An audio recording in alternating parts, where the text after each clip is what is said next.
I remember hearing a story of a teacher walking up a mountainside to speak to the thousands gathered there. They listened as he shared about what it meant to connect to the Creator and how each person had a role to play in restoring right relations in community. His words echoed through the crowds and continued to move across the nations, changing everyone who would hear his message. Community is important. In community, we gather to celebrate, to laugh, to learn from each other, to grieve and mourn. Community is powerful. It can create beauty from brokenness and hope from pain and hurt.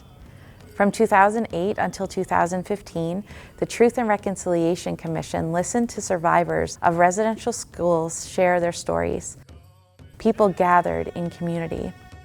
In June 2015, the Commission released 94 calls to action that would move Canadians toward healing and change, believing that once people heard the truth, they would begin the work of reconciliation.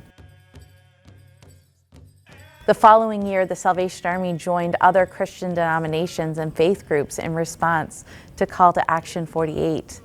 Collectively, they committed to using the United Nations Declaration on the Rights of Indigenous Peoples as a framework for reconciliation. The words of the teacher on that mountainside echo today.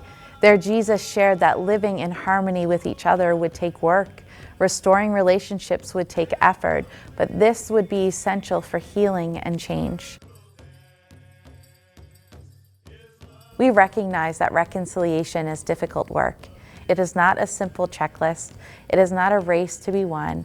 Reconciliation is sacred work. It is sitting together and talking over tea.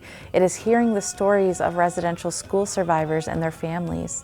It is engaging with the TRC's calls to action. It is attending Indigenous events. It is supporting Indigenous artists. Reconciliation is community. It's an opportunity to create real relationships with each other, to hear stories and hold them with care and respect, to learn the truth and sit in the tension. It won't be perfect, it might get messy, but it'll be us together in community, trying our best to walk in right relations. Will you walk the reconciliation path with us in your life, in your family, and in your church? Because healing happens when we gather together.